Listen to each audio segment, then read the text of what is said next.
Adhami. I'll give you one more. This one's even more fun. I studied with Shaykh Abdullah Adhami, who's a great muhaddith, mashallah, may Allah protect him. He's a Syrian scholar.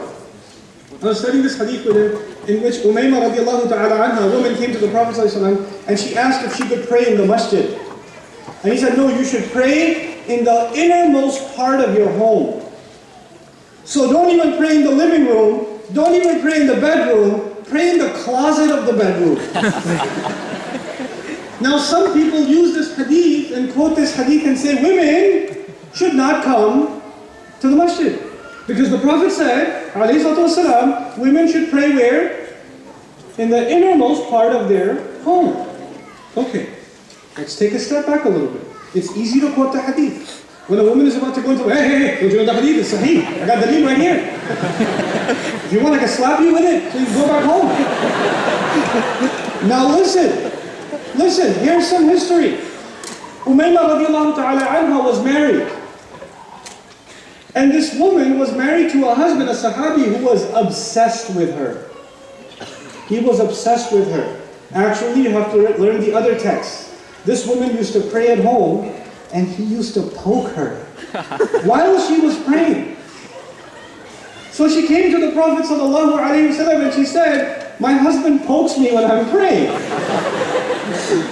So the Prophet called him. He called him. And he said, why do you poke her when you're praying? And he said, well, this is a beautiful answer. He says, she stole my surahs. You know what happened? He used to make salah. And she used to pray next to him in jama'ah. He recited the Quran. She heard it one time, hafizat as-surah. She memorized the surah. And now she's praying on her own. He goes, hey, that was my surah, hey. But let's analyze this psychologically a little bit. He was so obsessed with this woman, even when she was paying attention to God on her own, he got jealous. And he used to poke her. So she said, I should come to the masjid. I should come to the masjid and pray. Now why does she want to come to the masjid and pray? Because she wants to get away from Pokemon. You know? So she wants to come to the masjid and pray. Now the husband got very upset. No, I don't want her to come to the masjid. If he's so jealous of her that he gets jealous even when she talks to God, what do you think is going to happen if she goes to the masjid for half an hour?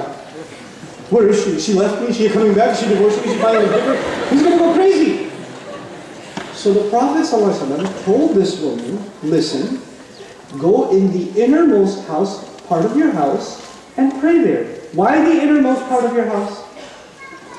So he can't find you when you're praying. And if you come to the masjid and pray, it might destroy your marriage. So you need to fix your marriage situation first. So this is the advice I'm giving you. Now another group of women, also Sahih Hadith, another group of women come to the Prophet ﷺ and they say, Ya Rasulullah, we come to the masjid for Fajr. And when we come to the masjid for Fajr in Medina, when we come to the masjid for Fajr, we have to walk through sewage. There's a place where there's, you know what sewage is, yes? We have to walk through filth. So our clothes get dirty. So how can we pray when our clothes are dirty? So now what do you expect the Prophet to say? Stay home and pray. The Prophet told them, alayhi salatu wasalam, don't worry, if your clothes get dirty, the dirt from the rest of the way will clean it up. You still come and pray at the masjid. These are women leaving at 3 a.m. and 2:30 a.m. and 4 a.m. in the morning walking to the masjid, and they're not driving, they're walking, and it's a long walk. And the Prophet said, you still come and pray in the masjid. Is it true that we read a hadith and we jump to conclusions? We think we know what it means immediately? Does it require more study? Does it require more analysis?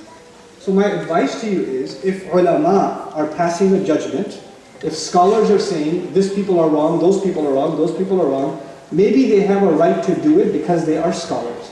You don't have a right to copy them and judge people. Let them do it, you don't become scholars. You don't become judges. كُونُوا دُعَاةً لَا قُضَاةً. Be da'is, be callers to Allah, don't be judges. Especially the young people here. If you don't have a sanad al-hadith, if you're not a muhaddith, if you don't have those kinds of ijazat, if you have no qualifications in these texts, then you should not be talking. One time I was sitting in a restaurant and there were two brothers together. One brother had a long beard, one brother didn't have a beard.